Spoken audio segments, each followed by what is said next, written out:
I'm not built for this. That was the text. 5 words. No punctuation, no emotion. It came exactly 2 hours after I told Ben I had breast cancer. Early stage, treatable, the kind of diagnosis that shakes your world but doesn't end it. Name is Rachel Morgan, and up until a few weeks ago, I thought I had a solid life. I'm 35, a primary school teacher in Kingston, Ontario. Ben, my husband of 7 years, works in finance.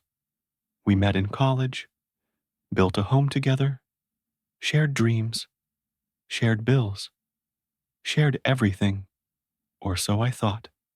That morning, I sat alone in a cramped exam room while the oncologist calmly explained terms like lumpectomy, radiation, and survival rates. I nodded, took notes, pretended to be brave. Then I walked out into the hospital parking lot, called Ben, and said, "Can you come home early? We need to talk." He paused. "I've got a meeting." "What's going on?" "I'll tell you when you're here." He didn't come home. Instead, I got that text. Then I checked our bank app because I felt something in my gut that told me to look. 62,000, our entire joint savings, gone, transferred to an account I didn't recognize. My heart dropped. I rushed home. His shoes were missing from the front mat. The closet was half empty. His guitar was gone. A framed photo of us at Banff, one I loved, was missing from my nightstand. That's when the full weight of it hit me. Not just the cancer, but the fact that I was about to fight for my life, alone. I sat on the couch, holding my phone. My thumb hovered over the keyboard. I wanted to scream, to ask why, to beg, but instead, I typed 2 words, noted, "Goodbye." Then I set the phone down, walked to the kitchen, poured myself a glass of ginger ale, and went out to the balcony to watch the sun set over Lake Ontario. I didn't cry, didn't scream, just watched the sky shift from gold to gray, feeling the cold settle into my chest like an anchor. That was the day my world ended. But it was also the day I decided he may have left. But I'm not going down easy. That first night without Ben, I didn't sleep. I just sat on the balcony, wrapped in an old hoodie, replaying everything we'd built and everything he'd just walked away from. 7 years of marriage, vacations, renovations, anniversaries, and now, silence. At some point past midnight, I walked back in. The house felt unfamiliar, too quiet, too clean. The note on the fridge, a grocery list I wrote the day before, mocked me with its normalcy. I pulled out a dusty file from the kitchen drawer, the one my dad insisted I keep. He was a former insurance agent, obsessed with being prepared. Hope for the best, he used to say, but plan for the worst. The file had everything: copies of our mortgage agreement, the title for the 2019 Honda Civic Life, insurance emergency contact info, even a power of attorney form. We never signed Ben's name, was on almost everything. But one thing stood out: a file labeled Aunt Claire, PEC property. Last summer, my Aunt Claire had passed and left me a small vineyard plot out in Prince Edward County. It wasn't huge, but the land was beautiful and valued at nearly 100,000 odd. Ben wanted to sell it immediately and use the money to upgrade our kitchen. I said I wanted to wait, see what we might do with it long term. Thank God I did. The title was still in my name alone, and I hadn't added Ben to the documents. Not yet. I sat there at the kitchen table, rereading the deed, when my phone buzzed. Janice, our next door neighbor, had noticed Ben's car wasn't in the driveway. "Everything okay, hun?" her message read. I hesitated, then wrote, "No, he left, took the money. I'm sick." A few minutes later, my doorbell rang. Janice stood there in fuzzy slippers, holding a still warm container of chicken stew. She didn't ask for details, just handed me the food and said, "Whatever you need, I'm here." That kindness, small, quiet, broke something open in me. I didn't cry because I was weak. I cried because someone cared. After she left, I opened my laptop and started writing, not to Ben, but to my lawyer, the one who helped settle my aunt's estate. I told her I might need to update ownership documentation, and I asked for a list of legal protections available for marital asset disputes in Ontario. I wasn't ready for a fight yet, but I was going to be. That night, I created a spreadsheet.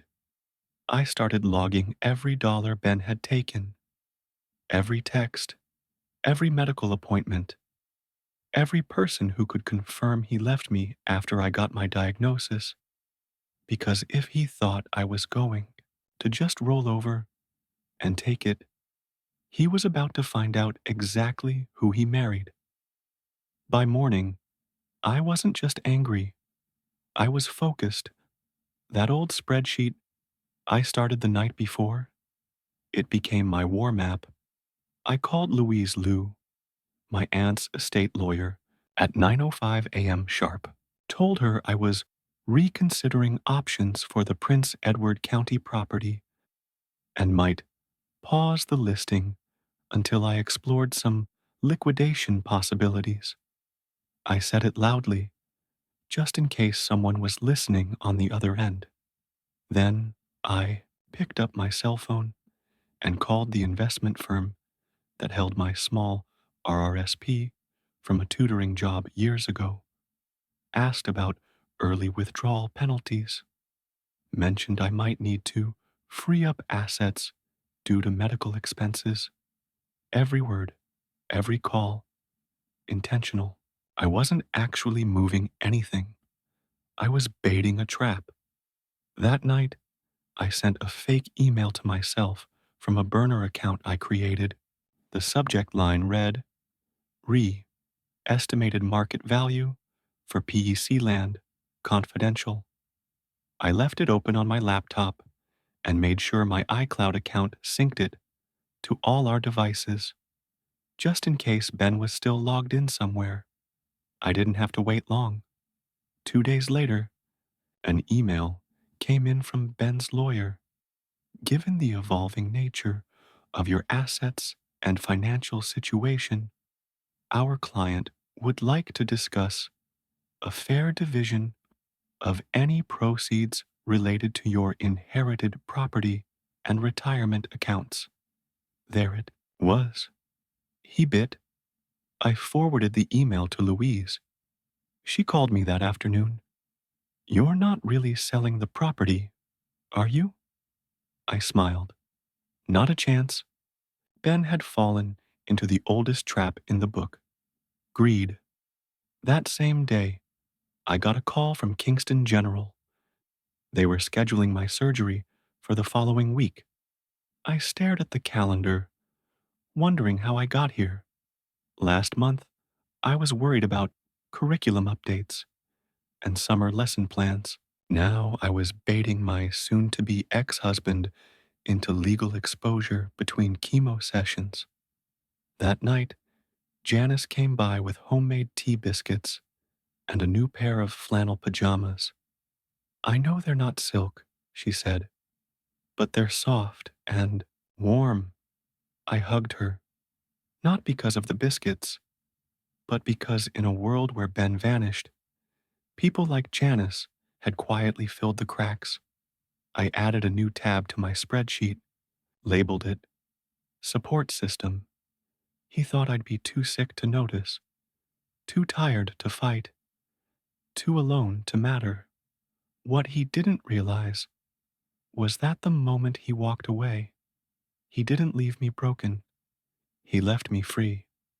The morning of my surgery, the sky was gray, heavy, still, the kind of weather that makes everything feel slower, like the world is holding its breath with you. Janice drove me to the hospital, held my hand in the waiting room, like she'd done it 100 times before. She didn't say much, just sat there, warm and steady. By 3 p.m., I was back home, sore, bandaged, nauseous, but alive. And when I pulled the curtains open in my bedroom that night, I saw it. A silver Audi parked across the street. Same model Ben drove. Same dent on the rear fender. I stood there for a long moment, staring. Then I did something I hadn't done since he left. I waved. No response. The car pulled away. 10 seconds later, he was watching me. Not directly, but closely enough. Still trying to control the narrative. Still assuming I didn't see him coming. I smiled. Let him watch. 2 days later, I got a call from my bank. Someone had tried to access the joint safety deposit box, the box that held the deed to the house. The Mustang title, my aunt's original will, but access had been denied. Why? Because I'd already removed my key and flagged the box as restricted, pending legal review. Nice try, Ben. I called Louise, updated her. She didn't sound surprised. That's desperation, not strategy, she said. He's losing control. That evening, I opened my spreadsheet and added a new tab. Attempts to access assets without consent. I dropped in dates, times, witness names, everything organized, time-stamped, and backed up to 3 separate drives. I didn't need revenge to be loud. I just needed it to be bulletproof. A week later, my doctor called with early post-op results. Margins were clear. No immediate spread. Treatment would continue, but it was a good sign. I sat in the kitchen with the phone in my lap, letting the good news settle. I wanted to cry, but not out of fear this time. Relief felt foreign, but welcome. Then, as if on cue, an email from Ben's lawyer, cold, professional. But the wording caught my attention.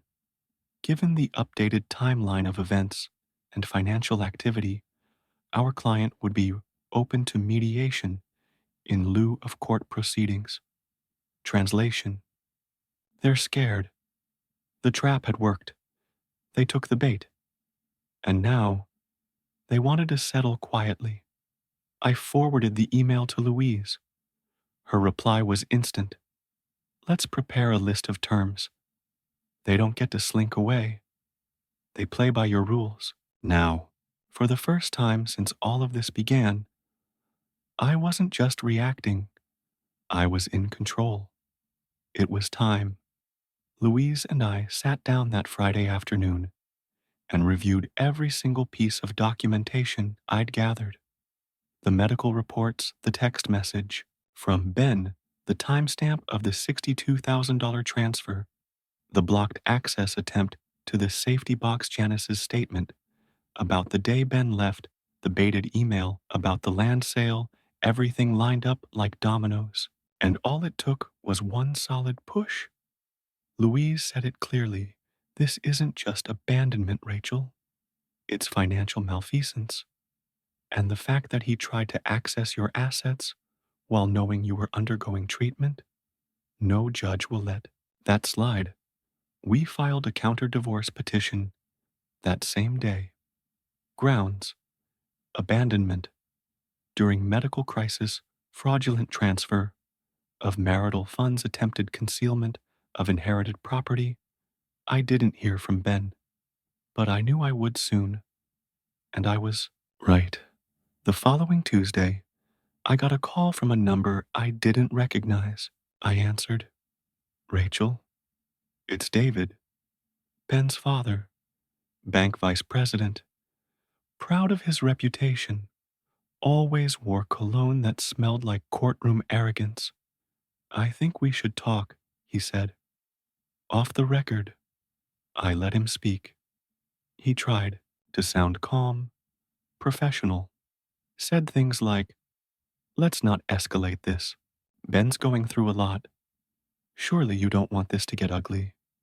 I stayed quiet until he ran out of excuses. Then I asked him one question.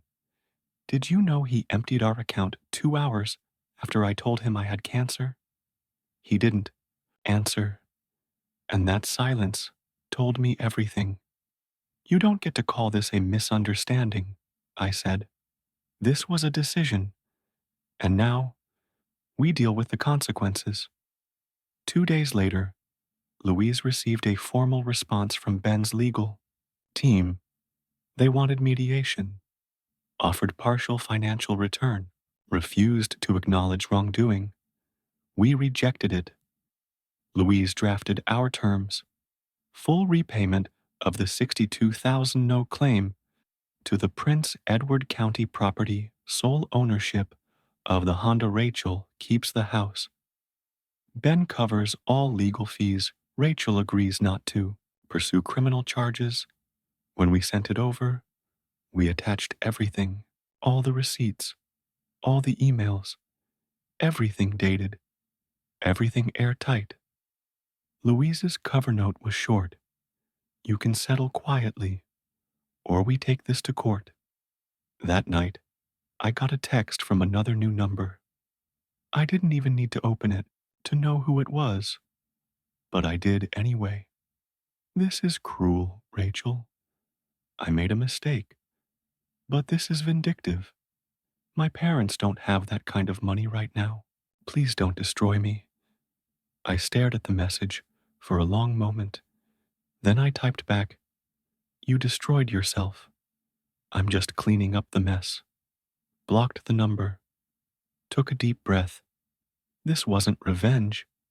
This was restoration. Monday, 9 a.m. sharp. Louise and I walked into the boardroom of her law office downtown. The table was polished, the coffee was untouched, and I was ready. Ben arrived 5 minutes late with his lawyer and, of course, his father. David wore the same expression he always did, like everyone else was wasting his time. Ben didn't look at me. He hadn't since the day he left. I didn't look at him either. Louise opened the meeting. Ben's lawyer started with his usual pleasantries. We've reviewed your client's proposal. While we disagree with some of the characterizations, my client is prepared to settle. In the interest of avoiding unnecessary conflict, Louise didn't flinch. This isn't a negotiation, she said calmly. This is a courtesy. My client has agreed to waive criminal pursuit, for now, if all terms are met in full. Ben's lawyer blinked. David shifted in his seat. I said nothing, just watched the panic start to creep into their faces.